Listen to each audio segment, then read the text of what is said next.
Eu quero trazer uma palavra para você nessa noite. Nós estamos encerrando a primeira semana de jejum dessas 3 semanas que nós estamos empenhados em jejuar e buscar a presença de Deus na nossa vida. Esse jejum é proposto pela nossa liderança internacional, onde todas as igrejas da paz no mundo todo estão jejuando nesse período por 21 dias, em prol da salvação da nossa família, dos nossos filhos e pela restauração do nosso país também. Então, eu quero falar um pouco sobre o jejum. O tema é o jejum que agrada a Deus, ou decisões que devem acompanhar um jejum. Então, preste muita atenção, porque eu tenho pouco tempo e eu vou falar um pouco rápido. Mas vocês são muito inteligentes, vocês vão conseguir pegar tudo muito bem. Então, a primeira parte, a introdução, eu vou falar muito sobre o jejum que nós estamos fazendo agora. E depois, do meio para o fim, eu vou falar sobre uns assuntos que eu costumo pregar sempre no mês de dezembro, aqui para a igreja, para prepararmos para o ano novo. Só que esse ano eu fiquei fora por um mês, por causa da cirurgia, então eu não pude pregar aqui nesse período. Eu vou falar sobre isso hoje. Foi bom porque eu ouvi o pastor Ebe também pregando sobre esse mesmo assunto lá no comecinho do ano, e nós ainda estamos bem no início, dá para a gente aproveitar muita coisa ainda para aplicar esse ano na nossa vida. Então, sobre o jejum, a perspectiva bíblica central a respeito do jejum é encontrada em Joel capítulo 2, versículo 12, que diz assim: convertam-se a mim de todo o coração, com jejuns, com choro e com pranto, diz o Senhor. Amém? Esse era um clamor do profeta, falando em nome de Deus para a nação de Israel.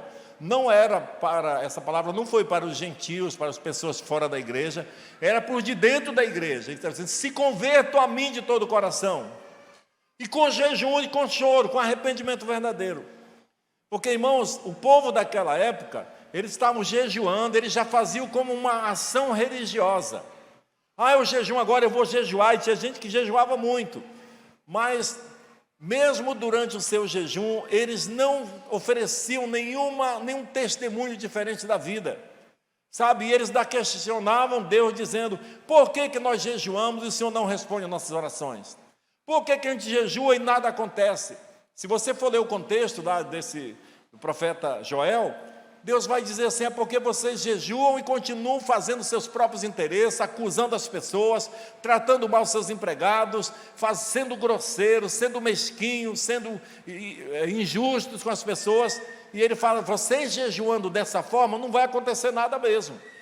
E aí eu quero mencionar aqui o profeta Isaías, que fala algumas coisas muito interessantes sobre jejum. O profeta Isaías, lá no capítulo 58, ele diz: querem saber qual é o jejum que eu desejo? Diz o Senhor Deus.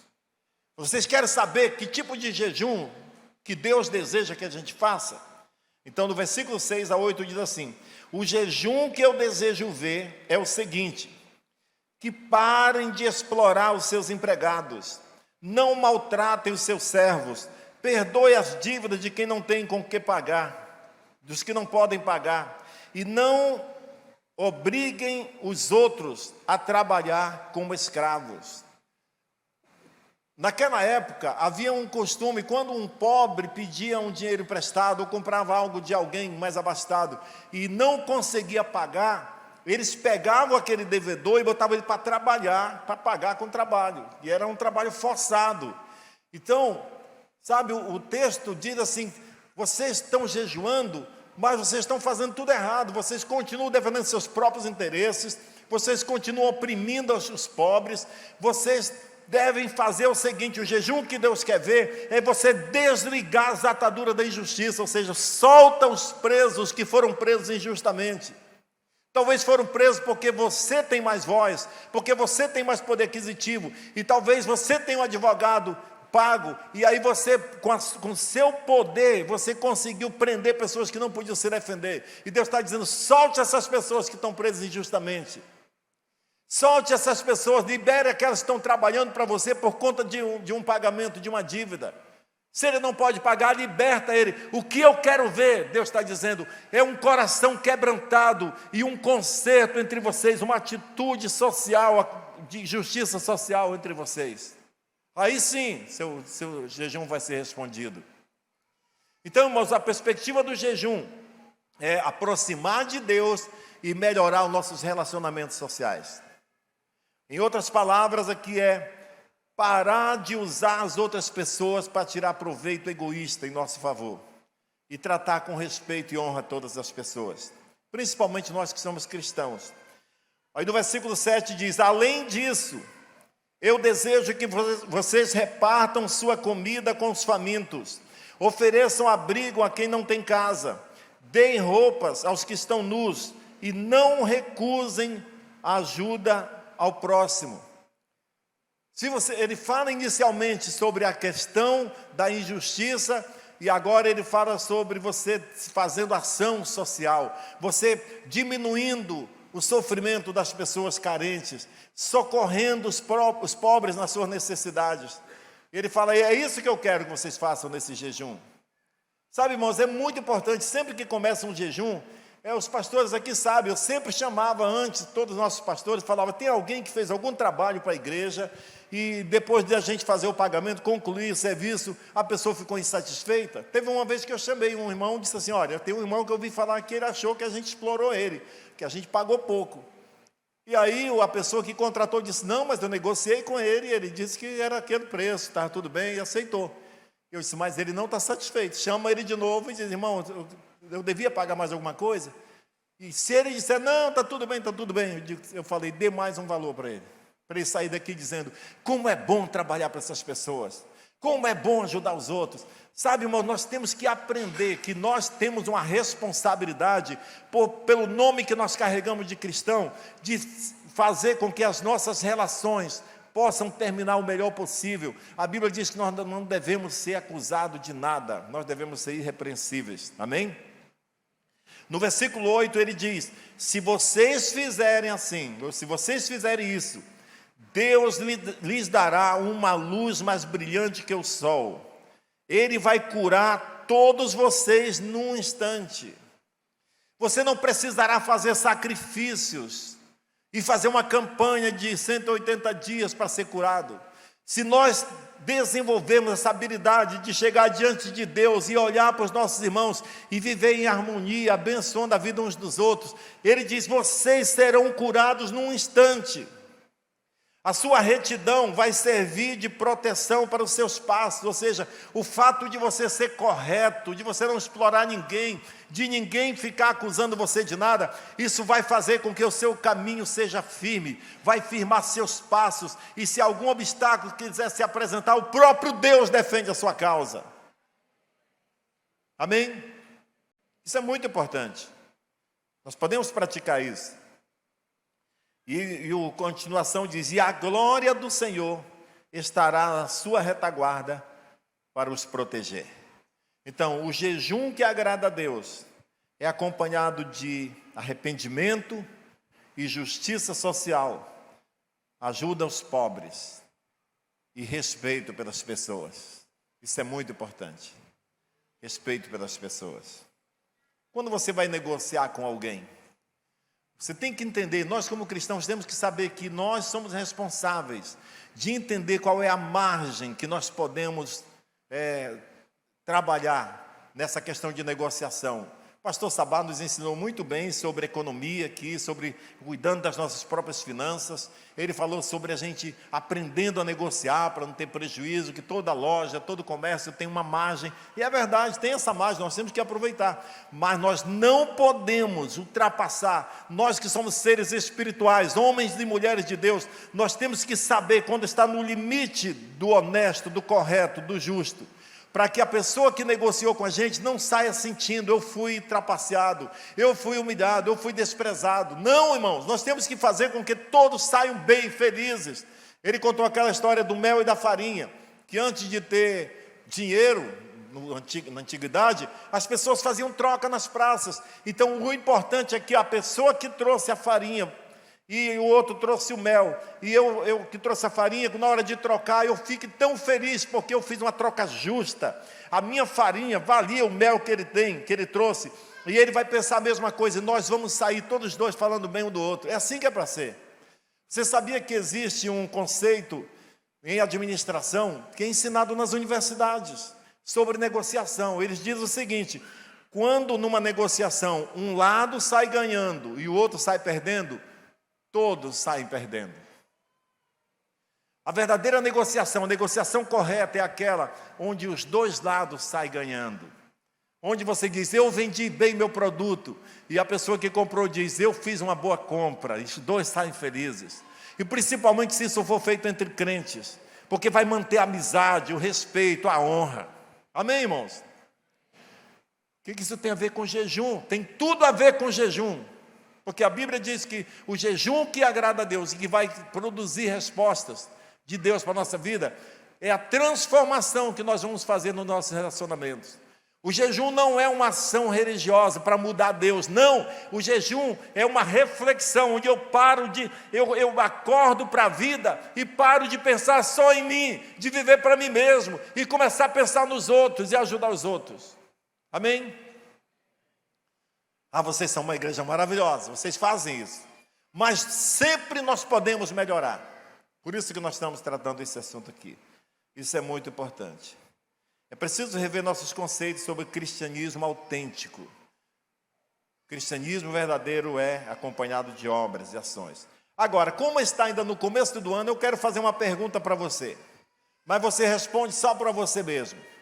Tem alguma área na sua vida, talvez ligado a isso ou qualquer outra coisa, na sua vida que você está insatisfeito, que você pensa, eu gostaria que no final de 2023 eu estivesse melhor nessa área, eu tivesse mudado isso. Tem alguma área? Você diz, eu nunca me libertei de tal pecado. Eu ainda sou muito irado, eu ainda trato mal as pessoas, seja o que for. Não fique triste, todos nós, inclusive eu, tenho área na minha vida, e você tem também, que precisa de mudança, que precisa de correção. E esse jejum é um bom momento para a gente refletir sobre nós mesmos e começar a mudar isso em nome de Jesus. Isso é muito maravilhoso. Para sermos sinceros, todos nós precisamos disso. Eu creio que para a gente colher os resultados diferentes e melhores em 2023, eu e você precisamos fazer alguns encerramentos na nossa vida, cortar algumas coisas que estão impedindo das coisas boas que Deus tem para cada um de nós, porque Deus é ilimitado, tem todo o poder, Ele quer ver o nosso bem, mas para a gente receber tudo que Deus tem para todos nós, precisamos cortar algumas coisas, fazer alguns encerramentos. A Bíblia fala sobre isso. Eu leio um texto aqui rápido de Eclesiastes 3, 1 a 8, que diz assim, tudo tem seu tempo determinado, e há tempo para todo propósito debaixo do céu. Há tempo de nascer e tempo de morrer, tempo de plantar e tempo de arrancar o que se plantou, tempo de matar e tempo de curar, tempo de derrubar e tempo de construir, tempo de chorar e tempo de rir, tempo de prantear e tempo de saltar de alegria. Pulou aqui, desculpa. Saltar de alegria. Tempo de espalhar pedras e tempo de ajuntar pedras. Tempo de abraçar e tempo de parar de abraçar. Tempo de curar e tempo de perder. Desculpa, tempo de procurar e tempo de perder. Tempo de guardar e tempo de jogar fora. Tempo de rasgar e tempo de costurar. Tempo de ficar calado e tempo de falar. Tempo de amar e tempo de odiar. Tempo de paz e tempo de guerra. Tempo de guerra e tempo de paz. Agora, irmãos, esses versículos têm tantas verdades. Se nós fôssemos explanar, não temos tempo, nós veríamos tanta coisa. Tem horas que é hora de jogar coisas fora. E nós guardamos coisas velhas. Talvez, tem pessoas que estão guardando entulhos velhos. Nós mais velhos, eu não tenho, graças a Deus, que eu sou liberto disso. Mas eu conheço pessoas que se a mulher for fazer uma faxina, encontrar aqueles tesourão velho de cortar grama, assim, todo enferrujado, que não funciona mais, e ela vai botar no lixo, mas não, guarda aqui, eu posso precisar um dia. Meu irmão, nós estamos vivendo no tempo da tecnologia, tem coisas melhores, você não vai precisar dessas coisas velhas não, se liberta disso, porque como você é nos dia a dia, você é também no seu interior, coisas lá do passado, que foram feitas há dezenas de anos atrás, estão te mantendo limitado num caminho de derrota, porque você não vence, porque meu pai me criou desse jeito, porque um dia eu fui traído, porque um dia eu fui desprezado, mas Deus te abençoou, Deus te alcançou, te libertou, então vive a vida atual agora, avança em nome de Jesus. Tem tempo para fazer tudo. Você já pensou se você gosta? Tinha gente que gostava muito daqueles cassete, né? Que a gente ia na locadora, alugava aquelas fitas cassete para assistir vídeo. Pois é, tem gente que não guarda um monte daquelas fitas, não joga fora, não tem mais ninguém assistir aquilo, não tem mais máquina. Joga fora. Sabe, tempo de investir em outras coisas. Já pensou se o cara, dono de locadora, continuasse dizendo, não, eu vou investir na minha locadora, eu vou comprar mais vídeos novos. Ele ia acabar seu patrimônio. Tem tempo de guardar, tem tempo de jogar fora, tem tempo de plantar, tem tempo de arrancar, tem tempo de ficar calada, irmã. Irmão também. Às vezes, na hora de uma discussão, você tem que ser inteligente e calar a boca, deixa o outro falar sozinho. Senão você vai ter problemas. Isso é muito importante. Geralmente nós pensamos, quando falamos de mudança de vida, nós pensamos nas coisas que nós precisamos fazer. Como orar, e é bom, tem que orar mesmo. Como ler mais a Bíblia, também é muito bom, nós temos que ler mais a Bíblia. Crescer, progredir. Porém, nós precisamos ver coisas que nós devemos parar de fazer, para abrir espaço para essas coisas novas acontecerem na nossa vida. Nós temos muitas vezes que parar com algumas atitudes, com alguns hábitos que nós recebemos da nossa família, do nosso... meus pais faziam assim. Lá na casa... Meu irmão, quem garante que seu pai estava certo? Estava certo para a época dele, mas agora tem coisas novas acontecendo. Sabe, eu tinha um hábito, eu já contei isso aqui em outras ocasiões. Na minha casa, dos meus pais, meu pai era cearense, cabra macho. Sabe? Daquele que não levava desaforo para casa. Tem tanta história do meu pai, mas tem história boa também. Mas eu tinha 4 irmãs e 3 irmãos vivos, porque outros já tinham morrido, minha família era grande. Mas desde que eu me entendi, eu nunca ouvi assim, uma palestra do meu pai dizendo como as coisas iam funcionar, mas a gente sabia como funcionava lá em casa. De vez em quando ele falava, quando a gente dizia assim, queria comer, não tem um prato limpo, lava um prato para mim, minha irmã. E se ela dissesse não, era só acionar o velho, dizia, não, tem que lavar, vai lá e lava. Por que não lava? Porque os homens trabalham fora e as mulheres trabalham em casa. Então as mulheres, essa era uma cultura do meu pai. Eu nunca lavei uma roupa minha, nunca lavava nada, minhas irmãs tinham que fazer tudo. A minha esposa Miriam conheceu quando as minhas irmãs já eram casadas. Quando eu chegava na casa delas, era tratado como um rei, não deixava nem lavar uma colher. Mas, irmãos, eu fui muito esperto. Quando eu fui me casar, eu pensei, essa cultura não vai dar certo lá em casa. Se eu for fazer isso com a Miriam, eu estou lascado. Então eu mudei. Hoje eu limpo casa, eu lavo louça, eu faço comida. Lá na casa do pastor Sabá, ele não estava mentindo não, eu fiz comida mesmo lá. E eu faço também em casa. Ontem ou anteontem eu fiz um cozidão lá que minha sogra me botou lá em cima. Mas culturas velhas às vezes estragam a nossa vida atual. Nós não podemos deixar isso acontecer. Tem que tirar coisas que não funcionam mais para o nosso tempo. Para podermos receber o novo de Deus, é necessário que haja encerramento de outra área na nossa vida que está nos impedindo de experimentar o que Deus tem de melhor para todos nós. Tem que tirar coisas. E muitas vezes não é pecado, às vezes é só um peso, alguma coisa que te atrapalha.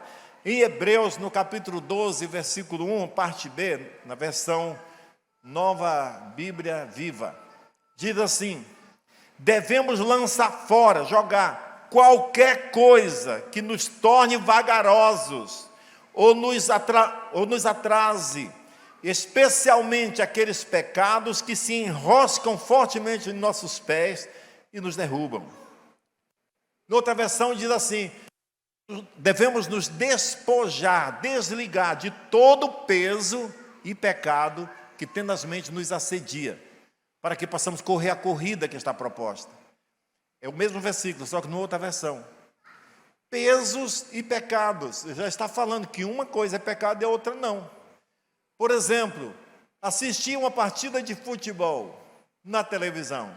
É pecado? Ou no estádio mesmo? Não, não é pecado.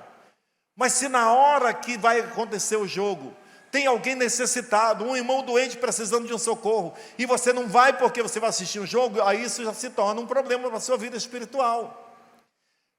Olhar as redes sociais, acompanhar, ser atualizado é pecado? Não!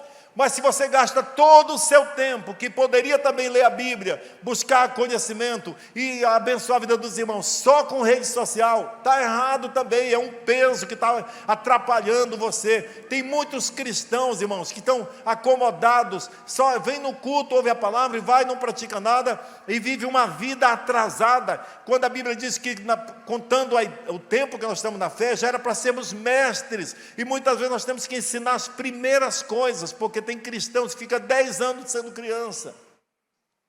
Não é Deus que é culpado, não é a igreja, muitas vezes somos nós mesmos, que não estamos nos apegando às verdades e desapegando das coisas erradas que nos atrapalham. Todos precisamos fazer encerramento nas diversas áreas da nossa vida. Primeiro ponto, na nossa vida pessoal, no nosso relacionamento com Deus, para pôr fim à escravidão dos pecados que nos prendem e nos impedem de ter liberdade com Deus. Porque, irmãos, quando você está com o pecado dominando a sua vida, te escravizando, você não consegue ter paz e alegria para chegar diante de Deus com intrepidez. Você fica doente ou você tem uma necessidade e você vai parar para orar a Deus. Você fala, mas eu acho que Deus não vai me atender porque a minha vida está uma desgraça. Sabe, irmãos, você não precisa fazer muita coisa, só precisa se arrepender desses pecados, se desviar deles, porque o preço já foi pago lá na cruz, na Santa Ceia. Nos lembra que você já foi perdoado. Mas desde que você entregou sua vida para Jesus, para cá, todo pecado que você comete e eu cometo, nós temos que pedir perdão, nos arrepender diante de Deus, porque senão isso atrasa a nossa caminhada. Encerrar hábitos, vícios e pecados nos mantém presos e tira a nossa alegria e confiança em Deus. Seja responsável com a sua vida, porque ela não é sua, na verdade ela pertence a Cristo. Se você já entregou sua vida para Jesus, se você já nasceu de novo, você é de Deus. Você não tem direito de dominar seu corpo para o seu próprio prazer. A Bíblia diz que você deve glorificar a Deus no seu corpo, porque você foi comprado por preço, e um preço muito alto. Em 1 Coríntios 6, 19 e 20 diz: será que vocês não sabem que o corpo de vocês é santuário do Espírito Santo, que está em vocês e que vocês receberam de Deus, e que vocês não pertencem a vocês mesmos, porque vocês foram comprados por preço. Agora, pois, glorifiquem a Deus no corpo de vocês. Paulo está dizendo, esse corpo não é mais seu. Então você não deve fazer tudo o que te agrada, mesmo que prejudique. Às vezes tem gente que diz assim, não, mas aquele vício que eu tenho não prejudica ninguém, nem Deus, nem as pessoas, só eu mesmo. Meu irmão, seu corpo é o templo do Espírito Santo. Não pode ser contaminado com vícios, com outras coisas. E se você não venceu ainda, tem como vencer, não sinta condenado, busca a ajuda de um irmão, confessa a Deus e você receberá o perdão completo. Pela fé em nome de Jesus, amém? Você tem que parar de viver para você mesmo. Pare de fazer só o que te agrada. Criança é que faz só o que quer. Criança que só come o que gosta. Gente adulta faz o que é necessário fazer. Amém, irmãos? Você é um crente maduro. Você está numa igreja que prega a palavra, então começa a aproveitar isso e para amadurecer, para se tornar alguém útil no reino de Deus cada dia mais. Eu vou falar, pastor, você está meio insatisfeito com a gente. Não estou não, irmãos. Eu estou incentivando você para crescer mais. Sabe, a Bíblia diz que quando uma árvore já está dando fruto, a gente vai lá e poda para ela dar mais ainda. Aqui não dá fruto, a gente corta e queima. É assim, a Bíblia diz. A árvore que não dá fruto, o agricultor vai lá e corta, ocupando a terra inutilmente. Mas aquela que já dá fruto, ele poda, para que aqueles brotos que estão só roubando energia possam sair de cena e toda a seiva da árvore vai ser concentrada nos novos frutos que vão produzir para a glória de Deus. Amém? É por isso que essas palavras são importantes para a nossa vida também. Agora, decida ser fiel no seu tempo a sós com Deus. Desde que essa igreja existe, que nós falamos sobre tempo sozinho com Deus. Hoje nós vamos passar só um pouquinho do horário. A culpa é do Marcos, tá? Brincadeira. Tá, irmãos? Ser fiel a Deus. O que você faz no seu tempo a sós com Deus? Naquele devocional que te alimenta todo dia. Aqui é só uma vez por semana, mas aquele seu devocional é todo dia. Deixa eu te sugerir uma coisa. Separe um bom tempo, diariamente, daquele devocional, para você conversar com o Espírito Santo sobre a sua pessoa. Como é que eu estou? Espírito Santo, me faça ver dentro de mim como eu sou realmente. Quais as áreas da minha vida precisam de correção. Ele é especialista em te mostrar, sem acusação. Ele vai fazer você ver que tem possibilidade de mudanças. Amém? E eu confio nisso, em nome de Jesus. Isso é maravilhoso. Depois que ele te mostrar alguns pecados não confessados, não arrependidos, confesse-os a Deus. Você não precisa falar para os outros, fale para Deus e receba de graça, pela fé, o perdão completo. E começa de novo a sua vida espiritual cheia de paz e alegria. Aleluia. Amém. Aleluia. 1 João 1,9 diz: se confessarmos nossos pecados, Deus é fiel e justo para nos perdoar os pecados e nos purificar de toda injustiça.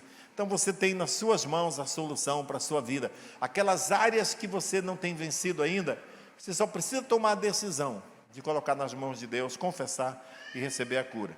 Procure a ajuda de alguém mais experiente na fé, para te ajudar.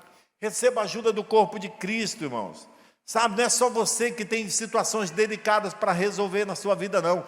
Todos nós precisamos uns dos outros. Inclusive eu tenho um discipulado semanal com o pastor Sabá. Eu abro meu coração, eu tenho que receber a instrução dele. Você também pode fazer o mesmo com outra pessoa. Procura alguém que é mais experiente do que você e tira sua máscara e diga: meu irmão, eu não sou essa pessoa boazinha que você está vendo. Eu tenho luta dentro de mim, me ajude. Você já venceu nessa área, então me ajude a vencer. Sabe, os humildes sempre encontram vitória, sempre contam com a bênção de Deus. A Bíblia diz que Deus resiste aos soberbos, mas os humildes, Ele concede a sua graça. Amém?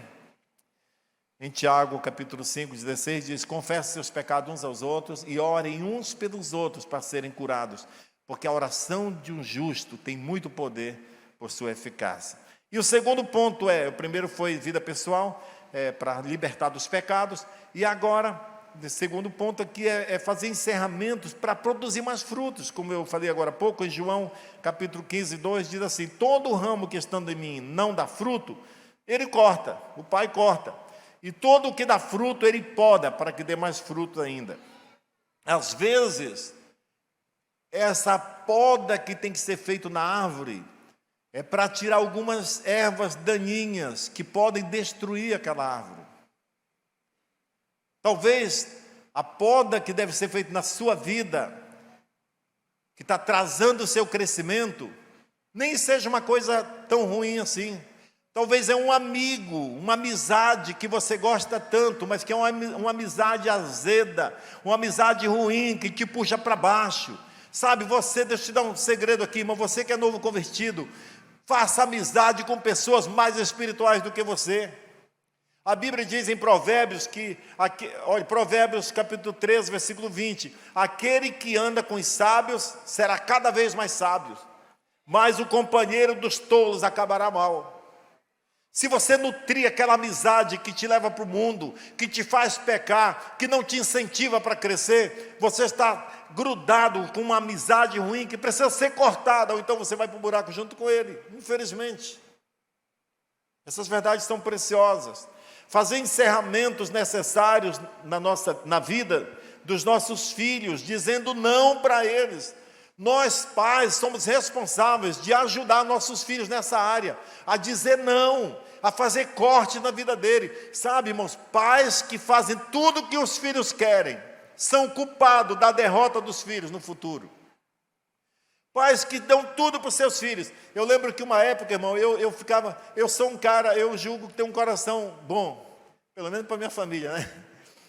Mas assim, as meninas sabem, elas ficaram muito tempo fora, na Jocum e outros lugares fazendo, e até hoje é assim, a Miriam também. Toda vez, é uma cultura minha, eu não sei onde eu adquiri, mas eu sou assim. Se elas me pedirem, pai, manda um pix de R$30, eu nunca mando os R$30, eu mando 40 ou 50, eu mando sempre para cima, é ou não é? Voluntariamente, porque eu penso, vai que elas estejam precisando mais, que elas estão pedindo tão pouquinho, porque eu sempre mando mais, eu quero sempre ser mais, sabe? Agora, deixa eu te dizer uma coisa, uma vez eu falei para uma delas assim, porque eu estava realmente com aquele sentimento, poxa, meus filhos já pediram tanta coisa, eu sempre digo, um dia quando der, e elas já aprenderam desde criança, que elas diziam, pai, vem cá ver um negócio, não, filha, hoje não, elas diziam, não, pai, mas não é para comprar hoje não, é um dia, eu dizia, tá bom, vamos lá, e eu olhava. Aí, um dia eu fiquei pensando, Deus, se eu tivesse condições de comprar tudo que meus filhos pedem, seria tão gostoso, eu queria ter o prazer de sempre dizer sim para os meus filhos, só que na mesma hora eu tive uma resposta, eu creio que foi do Espírito Santo, se você desse tudo que eles precisam, vocês não teriam a amizade deles, a atenção deles. Eu lembro que eu falei para elas, falei, filha, eu tinha tanta vontade de fazer tudo o que você me pedisse, mas graças a Deus que eu não posso, porque se eu pudesse, talvez você vivia no seu quarto, trancada com as suas tecnologias, e eu não ia ter a sua amizade. Mas porque eu não posso dar tudo mesmo, então a gente acaba saindo os dois lisos, né? Os três, os quatro. A gente sai junto, se alegra, se abraça, se diz que ama. Sabe, irmãos, deixa eu te falar uma coisa. Pais que dão tudo que seus filhos querem, sem exigir nada, você está financiando um malandro ou uma malandra que vai ter problema no futuro, que não vai saber se virar na vida, porque não sabe o preço das coisas. Eu não sei se isso tem a ver, mas quando eu terminei de fazer a cirurgia, irmão Noel, que estava passando o efeito da anestesia, eu ainda estava meio grogue assim, aí a Ana estava assim do meu lado e a mãe dela também. Aí eu falei assim, Ana, você é muito boa, Ana, você é muito capacitada, você fez tudo. Ela entrava em contato com o médico, hospital, plano de saúde, não sei o que, e ligava e fazia o tempo todo. Eu falei, Ana, você é muito boa, você resolveu tudo, parabéns, Ana. Mas não vai ficar orgulhosa não, porque sua mãe é muito melhor do que você. Ela fez tudo isso sem tecnologia, no tempo dela. Ela disse que eu estava meio voando, nem me lembro bem, mas era isso que eu falei isso. Sua mãe fazia tudo isso sem tecnologia nenhuma. Sabe, jovens, o patrimônio do mundo hoje foi construído por pessoas que não tinham tecnologia. É ou não é, Ivo? Sabe, aqueles jovens que se orgulham de ficar... Pois eu não tenho vergonha de, muitas vezes, ficar lá. Muitos pais, cujos filhos humilham eles porque eles falam assim, o telefone que os filhos usam foi comprado por esses que fazem assim.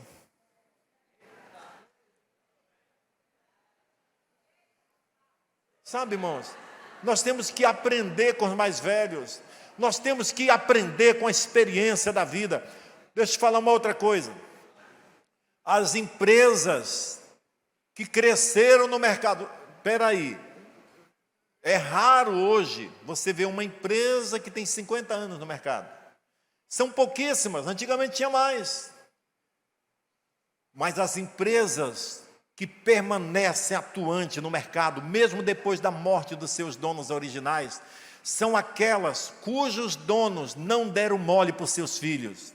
Eles botaram os filhos para trabalhar desde cedo. O papai é o dono, mas você vai trabalhar. Eu estava olhando, assistindo um dia desse, o estilo de vida da família Elon Musk, que é um dos homens mais ricos do mundo. E ele conta, os meus filhos estudavam em escolas simples. E eu dizia, vocês têm que trabalhar na empresa. Eu recebo o salário da empresa. Eu sou o dono, mas eu tenho um salário. Vocês terão um salário se trabalharem. E vocês têm que trabalhar para comprar as coisas de vocês. Pode ter certeza que quando ele morrer, os filhos vão continuar tocando, se Jesus não tiver voltado. Porque aqueles que receberam de mão beijada jogam fora, eu não é? Não sabem administrar o patrimônio que seus pais conquistaram. Então, pais, você e eu somos responsáveis de ensinar aos nossos filhos, dizendo não muitas vezes, fazendo cortes, podando para que eles aprendam também a vida. Em nome de Jesus, isso é muito importante, responsabilidade. Agora, e o terceiro ponto, já vou encerrar, é na sua empresa. Eu falei sobre vida pessoal, sobre vida social, relacionamentos, mas você que é um empresário, você que tem um negócio, você que tem funcionários, você que tem um empreendimento, você foi um abençoado por Deus para ter essa ideia de empreender. Não é todo mundo que empreende. Tem pessoas que não têm o dom para isso, ele tem outros dons, que não é menos importante. Mas você que tem um empreendimento, deixa eu te falar uma coisa, Deus sabe todas as coisas, Ele entende de tudo, Ele entende de patrol, de trator, de caminhões, Ele entende de construção, de fábrica de telha, de qualquer outra coisa. Tudo que existe, Deus é o especialista em tudo isso, em serralheria, em tudo que você pensar em fazer, foi Deus que te deu o dom e Ele sabe todas as coisas. Se você já fez um planejamento para esse ano, e você está com um pouco de dúvida, porque você talvez não botou diante de Deus, você fez por sua própria conta, o seu planejamento para esse ano, eu sugiro que você pegue todo o seu planejamento e vá para um lugar retirado, tire um bom tempo com Deus, só você e Deus, com o celular desligado, e um papel e uma caneta para você anotar, e você chega diante de Deus e diga: Deus, o Senhor que me deu o dom de empreender, então o Senhor é especialista, eu vou consultar o Senhor. Você chega lá e diz: Deus, está aqui todos os meus planos para esse ano. Eu não sei se esses planos batem com os planos que o Senhor tem para mim. E hoje eu humildemente e sinceramente estou te pedindo, dá uma olhada nos meus planos e vê se é isso que o Senhor quer para mim. E se o Senhor tem alguma coisa diferente, eu estou disposto a cancelar esse e receber as ideias que o Senhor tem. Irmãos, Deus fala com quem pergunta e espera para ouvir. E aí você anota as ideias que Ele vai te dar. Eu vou te dizer uma coisa, você vai ficar especialista em ouvir Deus, e você vai anotar as ideias, e depois tenha a coragem de fazer as mudanças, que você sabe que foi Deus que mandou você fazer. E você vai ver a sua empresa decolar. Será que é a vontade de Deus que as empresas cresçam? Claro! Uma empresa abençoa milhares de pessoas. Uma empresa, ela supre a necessidade de dezenas ou centenas, conforme o tamanho dela, de famílias que recebem o salário daquela empresa. Os produtos que ela faz e melhora a vida de muita gente. A bênção da cidade que tem aquela circulação de mercadorias e dinheiro em movimento acontecendo. Irmãos, é uma bênção de Deus. Ser usado por Deus não é só pregar o evangelho, não. Ser usado por Deus é fazer aquilo para o qual Ele te chamou e fazer bem feito. Amém? Para isso você tem que cortar algumas coisas. Talvez o que você tem que cortar na sua empresa, talvez a sua empresa está produzindo 3 produtos diferentes. E todos 3, nenhum está dando prejuízo, todos estão dando lucro. Mas tem um que é o carro-chefe. Talvez seja a hora, talvez Deus vai dizer: para aqueles 2 lá e pega todo aquele investimento e coloca nesse que está dando mais. Porque é esse que vai alavancar a sua empresa. É esse que vai fazer você ir para frente. Eu não sei se Deus vai te dizer isso, mas busque a Deus. Tenha coragem e humildade de chegar com outro empresário que está dando certo e dizer: meu amigo, me dá uma dica aí, eu estou empreendendo, mas eu estou com dificuldade. Você é bom disso, me ajuda. Irmãos, essas pessoas, geralmente elas gostam de ajudar. Geralmente elas gostam de assessorar outras empresas menores. E assim nós vamos vivendo como irmãos em Cristo, crescendo juntos para a glória de Deus. Amém? Eu gostaria de falar, mas já passamos muito. Eu quero falar uma coisa para você aqui, para encerrar. Se você está vivendo um tempo assim, sozinho, você vive a sua vida, ninguém sabe da sua vida, e você vive luta, as suas lutas são só suas, você não reparte com ninguém, sabe, você não está usufruindo do corpo de Cristo. Nós somos uma igreja em células, discipulado, nós podemos ser ajudados uns pelos outros. É um privilégio fazer parte de uma família dessa.